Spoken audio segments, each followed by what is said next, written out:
Assalamualaikum warahmatullahi wabarakatuh. Waalaikumsalam warahmatullahi wabarakatuh. Selamat siang, salam sejahtera untuk semuanya. Hari ini kita akan membahas topik yang sangat penting, yaitu peran dan tanggung jawab warga negara dalam pembangunan negara. Baik, negara adalah sebuah tempat kita bersama. Oleh karena itu, kita sebagai warga negara memiliki peran yang sangat signifikan dalam membentuk masa depan negara. Di sini saya akan membahas yaitu peran dan tanggung jawab warga negara. Yang pertama adalah pentingnya warga negara yang bertanggung jawab. Saat kita membahas negara adalah sebuah tempat kita tinggal bersama dengan jutaan orang lain. Untuk yang pertama adalah kesejahteraan bersama. Kita harus berpartisipasi dalam kesejahteraan bersama. Yang kedua adalah demokratis. Dalam negara yang demokratis, kita memiliki hak untuk memilih pemimpin. Hak tersebut adalah hak yang sungguh istimewa. Dalam tanggung jawab tersebut, untuk menggunakan hak tersebut adalah hak yang sangat istimewa. Lanjut, untuk poin yang kedua adalah pentingnya warga negara. Untuk poin yang kedua adalah peran dan tanggung jawab warga negara dalam pembangunan negara. Yang pertama adalah pemilihan umum. Saat kalian berumur 17 tahun, kalian diwajibkan untuk memilih pemimpin dan pemimpin yang kalian percayai dapat mewakili kepentingan rakyat dengan baik. Untuk yang kedua adalah kalian berhak untuk memantau tindakan pemerintah dan juga dapat menuntut akuntabilitas. Untuk poin yang ketiga adalah tanggung jawab khusus warga negara. Baik, untuk yang pertama adalah pajak. Kalian wajib untuk membayar pajak karena pajak tersebut digunakan sebagai dana untuk pembangunan penting seperti pendidikan dan kesehatan. Untuk poin yang keempat atau poin yang terakhir adalah peningkatan tanggung jawab warga negara. Yang pertama adalah pendidikan politik. Kalian harus lebih mengenal tentang isu-isu sosial dan politik. Warga negara yang memiliki pengetahuan yang luas adalah aset bangsa. Baik, dalam menutup ceramah ini, ingatlah bahwa negara adalah milik kita bersama. Terima kasih atas perhatiannya. Semoga kita menjadi warga negara yang berguna bagi negara. Wassalamualaikum warahmatullahi wabarakatuh. Waalaikumsalam.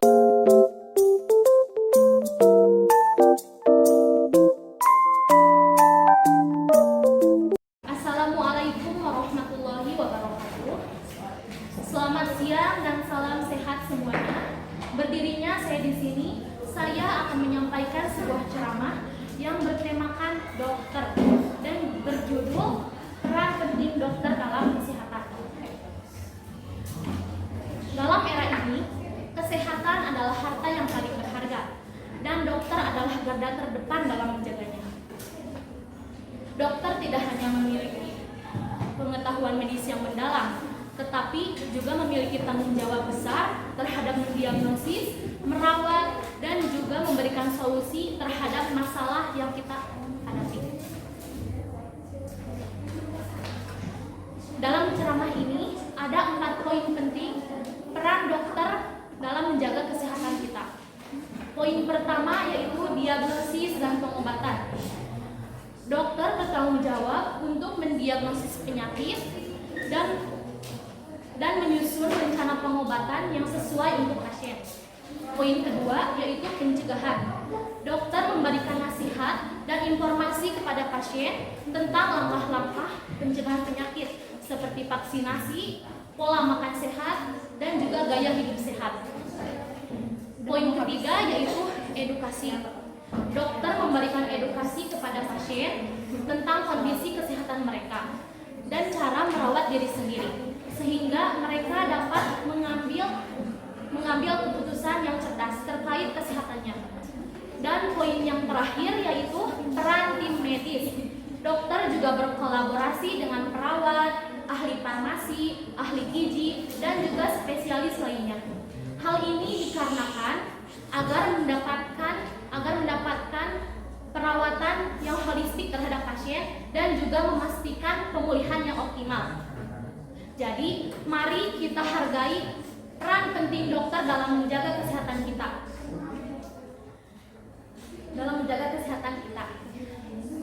Jangan ragu-ragu untuk berkonsultasi dengan mereka secara teratur.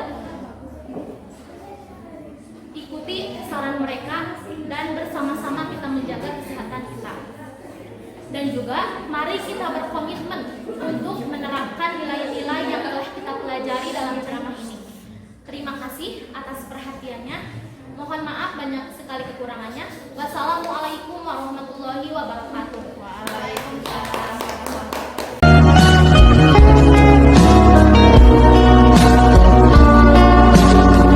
Halo, selamat siang.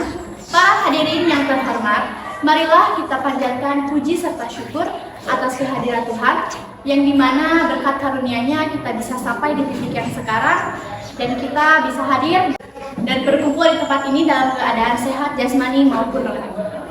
Hadirin yang dirahmati Tuhan, izinkan saya untuk menyampaikan sebuah ceramah yang bertemakan nilai-nilai dan berjudul etika dalam berbicara. Tahukah Anda, etika dan sopan santun itu sangat erat kaitannya. Karena pada hakikatnya seseorang biasa dinilai itu pertama-tama dari baik buruknya akhlak. Karena hal tersebut adalah hal yang pastinya menentukan sebuah etika. Di zaman sekarang banyak sekali anak muda yang etika dan moralnya kian merosot begitu saja, hingga secara perlahan kian terkikis. Hal ini terlihat dari perilaku keseharian anak bangsa generasi muda penerus. Banyak sekali orang yang tidak memiliki etika, tentunya dalam berbicara kasar dan keras terhadap orang yang lebih tua darinya. Ia tanpa bersalah memotong pembicaraan orang lain dan tidak mendengarkan apa yang orang lain sedang bicarakan. Begitupun sebaliknya, seseorang yang memiliki etika pastinya akan selalu berusaha untuk menjadi seseorang yang tidak pernah menyakiti hati orang lain dan berbicara jujur. Tentunya tidak berbicara kasar kepada orang yang lebih tua darinya dan juga tidak pernah memotong pembicaraan orang lain. Penerapan etika dan moral sopan santun itu sangat penting dan harus diterapkan sejak dini. Maka dari itu kita harus melakukan pendidikan karakter. Meskipun terdengar sangat sulit dan pastinya tidak mudah, tetapi kita akan bisa karena terbiasa. Seperti halnya batu yang selalu ditetesi oleh air secara terus-menerus, maka mengakibatkan batu tersebut berlubang. Dan begitu juga kita, jika kita terus berusaha untuk selalu mengasah etika kita agar lebih baik lagi, maka akan mengakibatkan kita menjadi sosok yang lebih beretika dan bermoral. Maka dari itu, ayo kita harus menjaga etika kita dan kita harus merutinkan sebuah pendidikan karakter, terutama sejak dini. Mungkin sekian ceramah dari saya, dan semoga apa yang saya sampaikan bermanfaat, dan mohon maaf bila terdapat banyak sekali kesalahan dalam ucap maupun kata, dan untuk perhatiannya terima kasih. Sampai jumpa di lainnya. Mungkin akhirnya tak jadi. Assalamualaikum warahmatullahi wabarakatuh. Salam sejahtera bagi kita semua. Pada kesempatan kali ini, marilah kita panjatkan puji beserta syukur kehadiran Tuhan Yang Maha Esa, karena atas rahmat dan hidayahnya kita dapat berkumpul dalam keadaan sehat pada hari ini. Hadirin yang saya hormati, pada kesempatan kali ini saya akan membahas mengenai kondisi ekonomi di negara Indonesia. Jika kita melihat lebih dalam lagi, negara Indonesia pada dasarnya adalah salah satu negara yang memiliki potensi yang cukup tinggi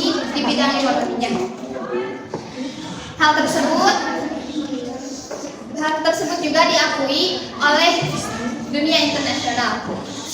Bahkan mereka juga turut mengakui bahwa negara Indonesia merupakan salah satu negara yang mengalami peningkatan ekonomi yang sangat signifikan.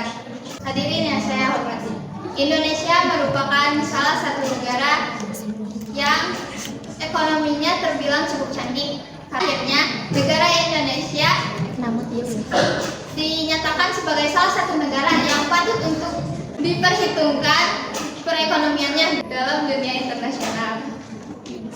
Sehingga hal tersebut memang menjadi salah satu dampak yang baik untuk keadaan ekonomi kita, khususnya semakin banyak investor-investor asing yang ingin berinvestasi di negara kita. Hadirin yang saya hormati, namun nampaknya hal tersebut berbanding terbalik dengan keadaan ekonomi di kalangan negara Indonesia. Karena pada dasarnya pertumbuhan dan perkembangan ekonomi yang terjadi dampaknya hanya akan terasa oleh masyarakat kalangan rendah saja. Ternyata pada kenyataannya masyarakat kalangan menengah ke bawah malah merasakan keadaan ekonomi yang semakin terpuruk karena hanya dinilai untuk kalangan atas saja. Bahkan banyak dirasakan kebijakan-kebijakan masyarakat yang digembor-gemborkan untuk kepentingan masyarakat nyatanya tidak sepenuhnya untuk kepentingan masyarakat saja. Hadirin yang saya hormati, jadi setelah kita melihat keadaan ekonomi Indonesia yang seperti ini, kita seharusnya harus bersabar dan memperbanyak upaya supaya tidak tergerus dengan perilaku kejahatan kaum kapitalis. Terlebih dengan adanya arus globalisasi yang membuat tidak adanya batasan-batasan dalam ekonomi. Memang seharusnya kita memperlakukan keadaan dengan sebaik mungkin agar walaupun kita ada dalam keadaan kondisi ekonomi menengah ke bawah, namun kita dapat menunjukkan eksistensi kita bahwa kita tidak bisa dipandang sebelah mata. Hadirin yang berbahagia, kiranya cukup singkat saja yang dapat saya sampaikan. Mohon maaf bila banyak kesalahan dan ada kata-kata yang kurang berkenan. Wassalamualaikum warahmatullahi wabarakatuh. Waalaikumsalam warahmatullahi wabarakatuh. Assalamualaikum warahmatullahi wabarakatuh.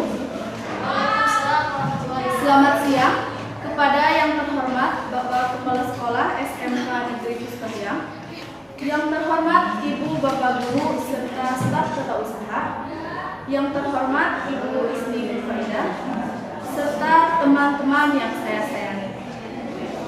Pertama, puji dan syukur marilah kita sampaikan kepada Tuhan Yang Maha Esa. Berkat rahmat dan hidayahnya kita bisa berkumpul di hari yang berbahagia ini.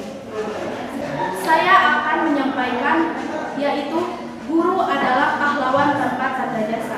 Sebagai rasa terima kasih kita kepada guru-guru tercinta atas segala jasa-jasa yang telah mereka berikan. Hadirin yang berbahagia, semboyan guru sebagai pahlawan tanpa tanda jasa memang benar, karena mereka telah mendidik anak-anak calon penerus bangsa ini, presiden, para pejabat, dan yang lainnya. Mereka adalah produk-produk yang dihasilkan oleh seorang guru. Tanpa guru, mereka bukanlah siapa-siapa. Meskipun hanya bergelar pahlawan tanpa tanda jasa, mereka tak henti-hentinya berjuang untuk mengantarkan anak-anak Indonesia menuju cita-citanya agar kelak mereka bisa menjadi manusia yang membanggakan bagi nusa dan bangsa. Mereka telah mengantarkan dan membuka wawasan kita menuju dunia yang sangat luas ini. Mereka juga telah mengajarkan bagaimana cara membaca, menulis, ataupun menghitung. Tanpa guru, kita tidak mungkin bisa mencapai keberhasilan itu. Maka dari itu, sudah sepatutnya kita memberikan penghargaan yang setinggi-tingginya dan rasa terima kasih yang sangat mendalam kepada guru-guru kita semua atas segala susah payah mengajarkan setiap pengetahuan, memberikan nasihat dan motivasi yang membangun, serta bimbingan dan teladan yang membentuk kepribadian kita menjadi manusia yang berpendidikan dan bermoral. Oleh karena itu, marilah kita menyampaikan rasa terima kasih kita kepada guru-guru kita semua, bahwa guru adalah orang yang sangat berjasa di dalam hidup. Saya kira cukup sampai di sini yang bisa saya sampaikan. Mohon maaf bila banyak kesalahan dalam berucap. Terima kasih atas perhatiannya. Wassalamualaikum warahmatullahi wabarakatuh.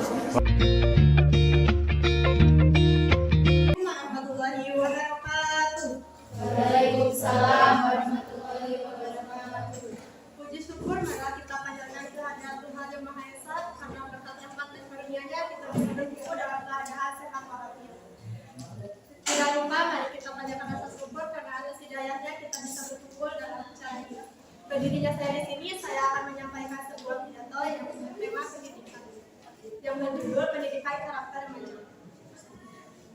Yang saya hormati, cara untuk mengaplikasikan pendidikan karakter di sekolah dimulai dari tenaga pendidik yang bisa jadi teladan baik untuk anak-anak atau siswa dengan metode 2A. Penting rasanya melibatkan teman-teman di setiap pembelajaran, baik itu bertanya atau menyatakan pengalaman yang empiris. Salah satu hal bermanfaat yang bisa membentuk mental di usia remaja. Hadirin yang saya hormati, mari kita bersama-sama menyelamatkan generasi bangsa kita agar tidak terpengaruh oleh dampak negatif teknologi. Demikian yang bisa saya sampaikan. Semoga bisa bermanfaat dan bisa mengimplementasikan dengan baik untuk kehidupan sehari-hari. Wassalamualaikum warahmatullahi wabarakatuh.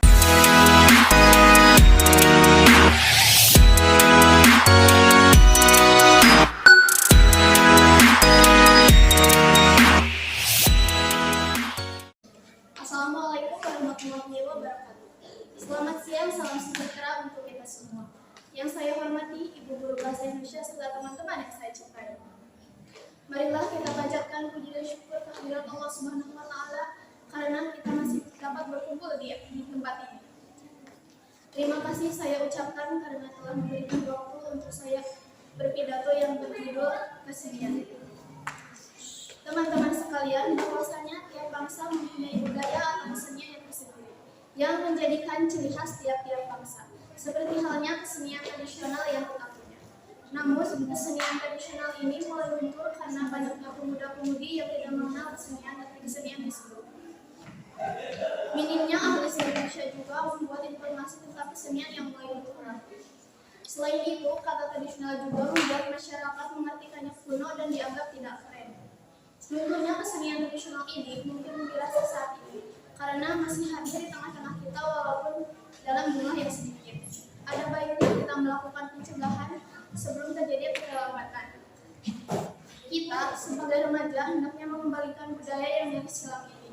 Mari kita ganti persepsi kuno menjadi suatu kebanggaan karena kita telah memiliki kesenian tradisional yang hebat ini. Mari kita beri penghargaan yang pantas kepada kesenian yang hebat ini. Karena nantinya kitalah yang akan meneruskan kepemimpinan bangsa dan meneruskan warisan budaya. Karena kesenian tradisional merupakan inventaris bangsa yang perlu kita jaga dan lestarikan adanya. Mungkin sekian pidato yang dapat saya sampaikan. Terima kasih. Wassalamualaikum warahmatullahi wabarakatuh.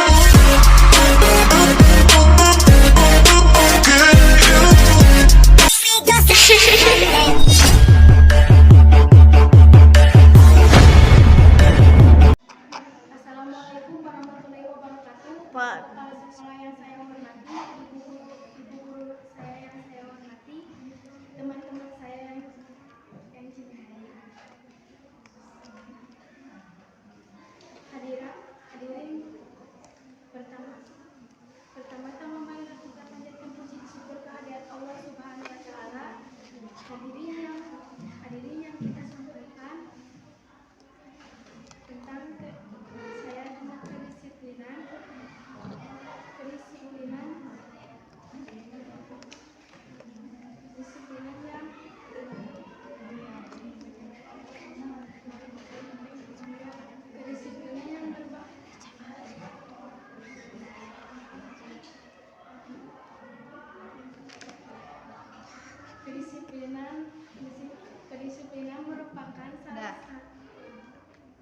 Jasmine merupakan salah satu yang melakukan pakaian dengan yang merapikan pakaian dengan rapi. Misalnya jangan mengeluarkan baju.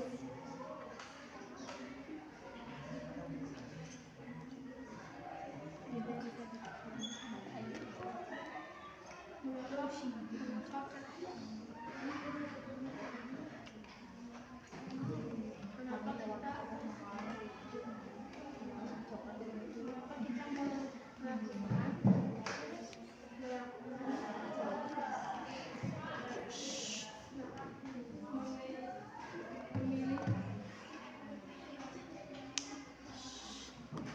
kita memilih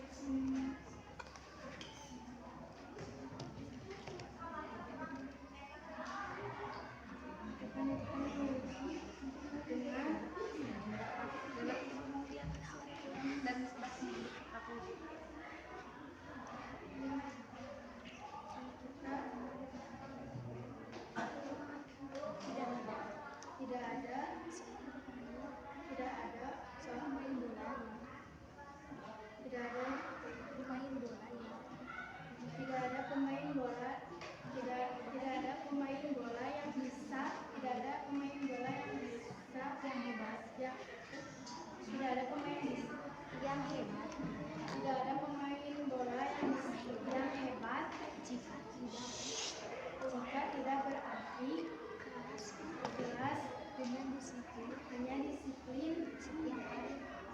sekian kali.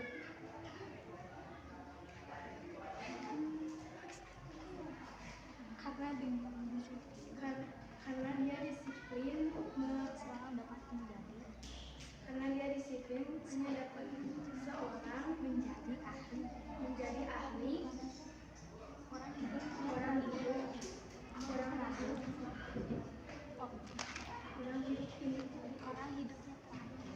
orang hidupnya teratur, pasti lebih memiliki prestasi dibanding ingat yang tidak teratur, hanya dengan disiplin mereka sudah tahu dan mengerti apa yang harus dilakukan sendirinya. Selanjutnya, cukup dari saya. Mohon maaf bila ada kesalahannya. Wassalamualaikum warahmatullahi wabarakatuh. Waalaikumsalam warahmatullahi wabarakatuh. Lanjut.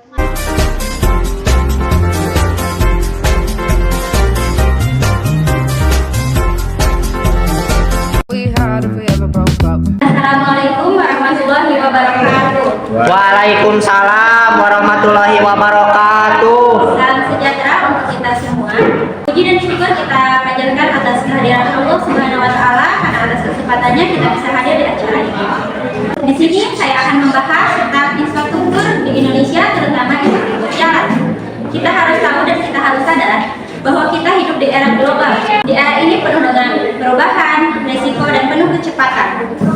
Kita harus meninggalkan cara lama kita untuk menuju Indonesia yang lebih efisien, produktif, dan memiliki daya saing yang bagus di era internasional. Ada beberapa faktor yang sangat berperan penting untuk Indonesia maju. Salah satunya adalah faktor infrastruktur. Faktor infrastruktur itu sebagai fondasi untuk Indonesia maju. Pembangunan infrastruktur itu memiliki dampak bergandanya adalah mendorong perekonomian dan juga memiliki dampak jangka pendek, yaitu adalah membukanya lowongan pekerjaan. Pembangunan infrastruktur di daerah akan terus dipercepat dan juga pembangunan infrastruktur jalan sangat penting untuk masyarakat, untuk mensejahterakan masyarakat.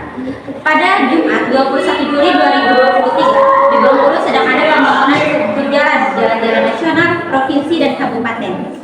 Di kita juga ada di Kabupaten Tasikmalaya, Kecamatan Sukahiang, tepatnya di Kampung Cikupa, itu sedang ada perbaikan jalan karena pemerintah setempat sangat mementingkan masyarakatnya untuk sejahtera, karena jika akses jalan rusak itu akan memperhambat aktivitas kita seperti berangkat bersekolah, bekerja, dan lain sebagainya.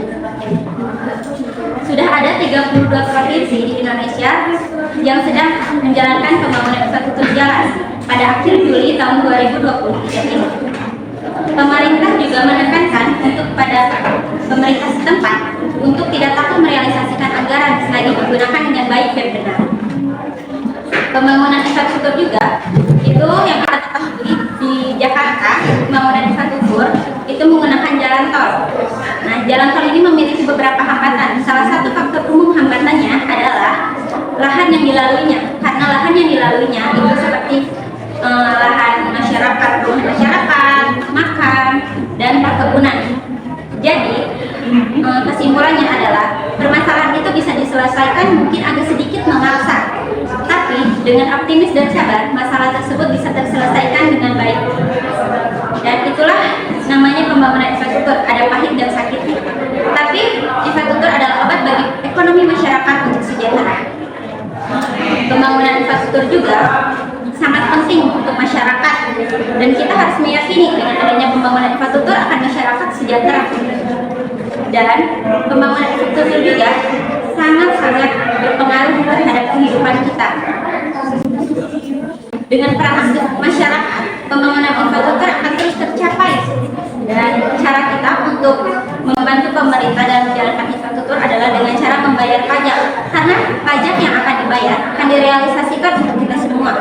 Direalisasikan secara umum, yaitu dengan cara pembangunan infrastruktur jalan. Jadi, untuk masyarakat Indonesia, jangan lupa untuk membayar pajak, karena membayar pajak itu sangat berpengaruh terhadap negara kita ini. Sekian dari saya, mohon maaf jika ada kesalahan maupun kekurangan kata. Wassalamualaikum warahmatullahi wabarakatuh. Assalamualaikum warahmatullahi wabarakatuh. Waalaikumsalam warahmatullahi wabarakatuh. Selamat siang, salam sejahtera bagi kita semua. Marilah kita panjatkan puja dan puji syukur kehadirat Allah Subhanahu wa Ta'ala yang telah memberikan syafaat serta hidayah kepada kita semua. Dalam kesempatan ini, kita dapat berpikir tanpa suatu halangan. Sholawat serta salam tidak lupa kita juga limpahkan kepada junjungan kita Nabi Muhammad SAW. Hadirin yang saya hormati, pada kesempatan yang berbahagia ini, saya ingin menyampaikan sekilas ceramah yang bertemakan politik. Sebelumnya akan saya jelaskan apa itu politik. Politik adalah proses pembentukan dan pembagian kekuasaan di tubuh masyarakat, dengan kata lain terwujudnya di negara ini.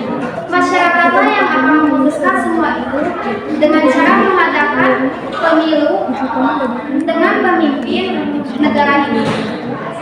Oleh sebab itu, saya himbau kepada masyarakat Indonesia untuk memilih sesuai hati kalian. Jangan tertipu pada janji-janji mereka. Biasanya mereka akan lupa pada janji mereka jika sudah mendapatkan apa yang mereka inginkan. Dalam dunia politik, mereka hanya berkonstruksi kekuasaan tanpa memedulikan masyarakat Indonesia yang tertindas di luar sana. Disinilah masyarakat yang akan menjadi korban takabulah politik tersebut. Yang kaya semakin kaya, yang miskin semakin miskin. Hadirin yang saya hormati, marilah kita memilih pemimpin yang adil, yang bisa memajukan kesejahteraan rakyatnya. Sukseskan pemilu 2024 dengan memilih yang terbaik untuk kita semua. Demikian ceramah yang dapat saya sampaikan. Semoga bermanfaat bagi kita semua. Akhirul kalam, wassalamualaikum warahmatullahi wabarakatuh.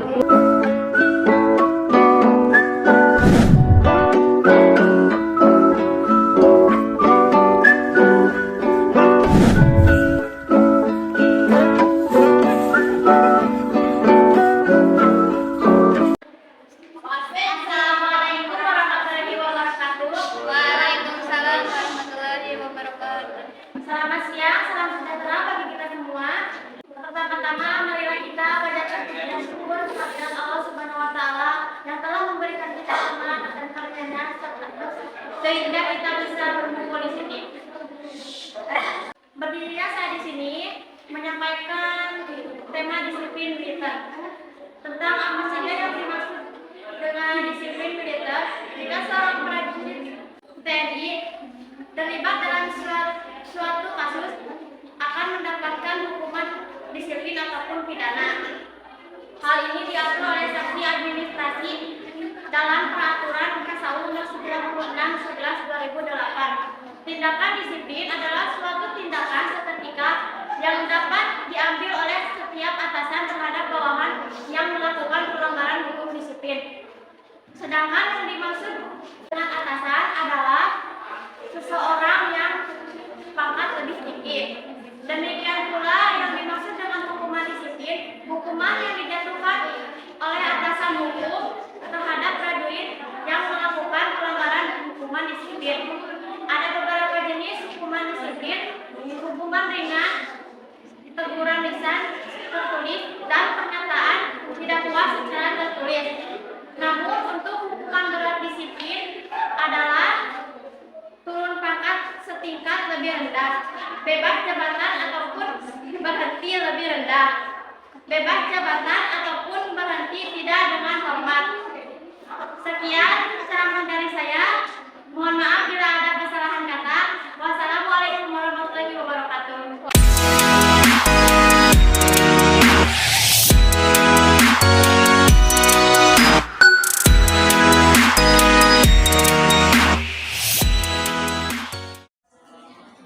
Bismillahirrahmanirrahim. Assalamualaikum warahmatullahi wabarakatuh. Waalaikumsalam warahmatullahi wabarakatuh. Yang terhormat para hadirin sekalian serta teman-teman yang saya sayangi dan saya banggakan. Pertama-tama marilah kita panjatkan puja dan puji syukur kehadirat Allah Subhanahu wa taala. Karena atas karunia-Nya lah kita diberikan kesehatan dan kesempatan dapat berkumpul di tempat yang berbahagia ini. Sholawat serta salam senantiasa kita panjatkan kepada junjungan kita Nabi Muhammad SAW. Pada kesempatan ini, izinkan saya menyampaikan sebuah tema yang berjudul ekonomi dan politik. Berbicara mengenai ekonomi dan politik adalah permasalahan yang kompleks dan tak kunjung selesai jika kita membahasnya selama berhari-hari. Namun hari ini saya akan menjelaskan secara singkat mengenai ekonomi dan politik yang kita mengerti. Ekonomi adalah ilmu tentang bagaimana kita memenuhi kebutuhan pribadi dan kebutuhan sosial. Bahkan ada yang paling terkenal dari prinsip ekonomi ialah mengeluarkan sekecil mungkin untuk mendapatkan sebanyak-banyaknya dengan cara yang benar. Namun perlu kita ketahui bahwa banyaknya rakyat Indonesia sebagian besar masih di bawah garis kemiskinan yang hilang entah kemana. Kita mendengar bahwa banyak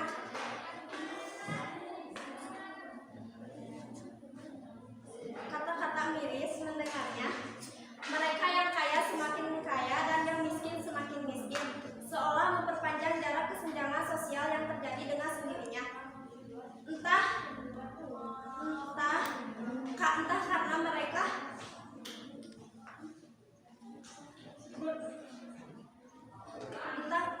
mereka kurang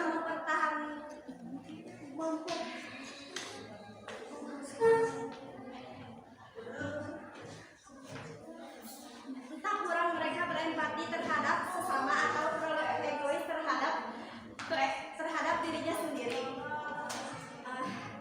Kita mengerti bahwa dunia ekonomi dan politik tidak dapat bisa dipisahkan. Dari segi politik, mereka akan membantu kebijakan yang bertujuan untuk membangun kesejahteraan rakyat Indonesia. Mungkin dicukupkan sekian dari saya. Wassalamualaikum warahmatullahi wabarakatuh. Waalaikumsalam warahmatullahi wabarakatuh.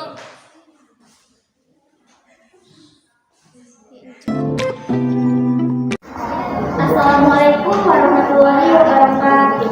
Selamat siang dan salam sejahtera untuk kita semua yang hadir dalam acara ini. Semoga kita semua selalu dalam keadaan sehat walafiat.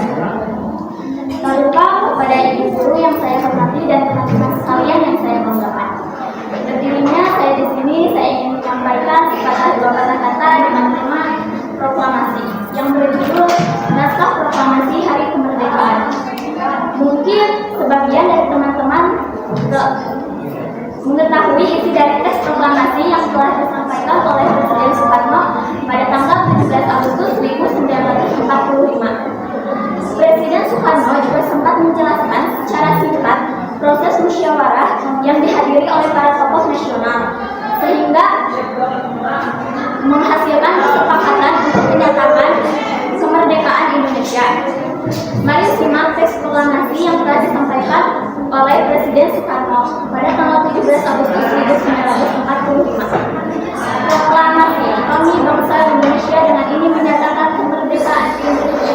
Hal-hal yang mengenai pemindahan kekuasaan dan lain-lain diselenggarakan dengan cara bersama dan dalam tempo yang sesingkat-singkatnya. Jakarta, 17 Agustus 1945, atas bangsa Indonesia, Soekarno-Hatta. Dalam teks proklamasi tersebut dapat diartikan sebagai pernyataan resmi yang dapat diartikan sebagai pengumuman kepada rakyat Indonesia dan kepada seluruh dunia bahwa Indonesia telah merdeka. Oleh karena itu, bangsa Indonesia selalu merayakan hari kemerdekaannya pada tanggal 17 Agustus dengan mengadakan upacara bendera untuk menaikkan sangsaka merah putih dan menghormati jasa para pahlawan. Karena pahlawan telah berhasil mengusir para penjajah dari Indonesia.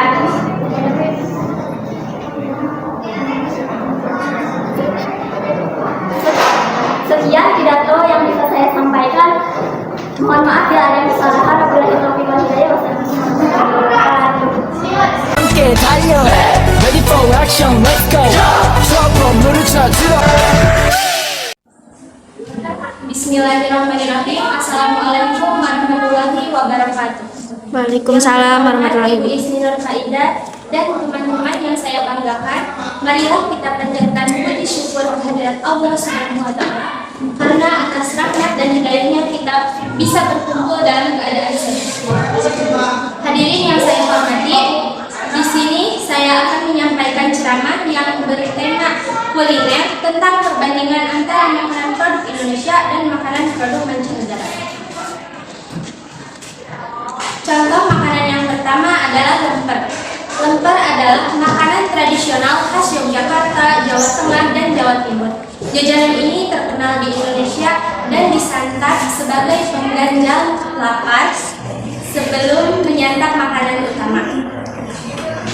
Lemper terbuat dari beras ketan dan biasanya berisi abon atau cincangan daging ayam dan dibungkus dengan daun pisang. Lemper mirip dengan makanan Jepang yaitu sushi. Mungkin jika lemper lebih dikembangkan dengan berbagai variasi isi, mungkin saja lemper bisa mengalahkan sushi. Contoh makanan yang kedua adalah serabi. Serabi adalah jajanan tradisional berasal dari Indonesia yang diperkirakan sudah dikenal sejak zaman dulu. Serabi mirip dengan pancake. Pancake memiliki berbagai jenis variasi sesuai dengan daerah pancake itu berasal. Serabi terbuat dari tepung terigu, tepung beras atau campuran keduanya, dan juga santan. Kini banyak sekali penjual yang memodifikasi serabi dengan memberikan topping seperti keju, oncom, sosis, dan lain-lain. Menggunakan produk dalam negeri juga sama saja artinya dengan menyelamatkan bangsa Indonesia dan masyarakat dari berbagai kehancuran ekonomi. Jadi kesimpulannya, saya menghimbau kepada kalian semua agar lebih cinta terhadap makanan Indonesia karena tidak kalah enak dari makanan mancanegara. Mungkin sekian dari saya, mohon maaf jika banyak sekali kesalahan. Wassalamualaikum warahmatullahi wabarakatuh. Waalaikumsalam warahmatullahi wabarakatuh. 처음으로 찾으러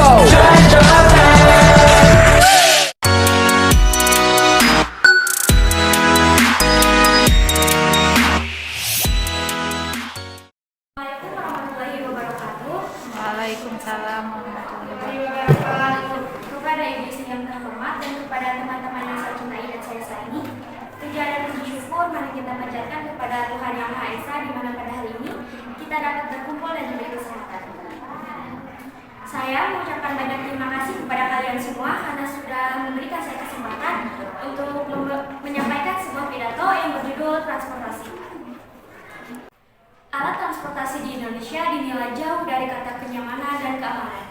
Banyak sekali angkutan umum, terutama angkutan pedesaan ataupun perkotaan, yang sudah tidak layak jalan tapi masih saja beroperasi di jalanan.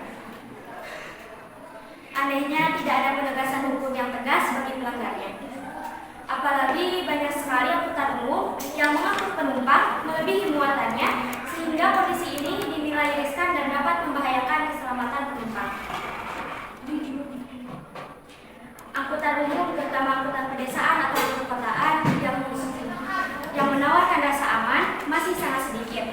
Ditambah ongkosnya yang bisa dibilang mahal dan tidak sesuai dengan pelayanan dan fasilitasnya menjadi salah satu faktor utama mengapa orang-orang lebih memilih untuk menggunakan kendaraan pribadi dibandingkan kendaraan umum untuk beraktivitas. Sehingga masalah-masalah baru muncul seperti memicunya kemacetan, kerusakan jalan, hingga meningkatnya kecelakaan. Di sisi lain banyak sekali keuntungan yang bisa kita dapatkan dari menggunakan transportasi umum. Di antaranya kita dapat berinteraksi dengan orang lain dan kita juga bisa mengurangi beban pemerintah dalam mensubsidi bahan bakar. Harapan masyarakat sangat besar terhadap pengelola jasa transportasi umum agar pemerintah lebih memperhatikan kelayakan sarana transportasi umum supaya penumpang merasa lebih aman dan nyaman. Di sisi lain, pengelola jasa transportasi umum sebaiknya lebih memperhatikan kesejahteraan karyawannya, terutama untuk para supir angkutan umum, diharapkan bisa bekerja yang tidak ugal-ugalan ataupun mengantuk saat berkendara. Hal itu bisa diatasi dengan cara memberikan pelatihan khusus terhadap para supir supaya penumpang merasa lebih nyaman. Ada istilah armada bagus, supir sehat dan ikhlas bekerja, penumpang aman dan nyaman. Inilah harapan angkutan umum di Indonesia. Semoga yang saya sampaikan ini, pemerintah dan pengelola jasa transportasi umum bisa lebih peka terhadap penggunanya. Sekian dari saya, semoga bisa bermanfaat.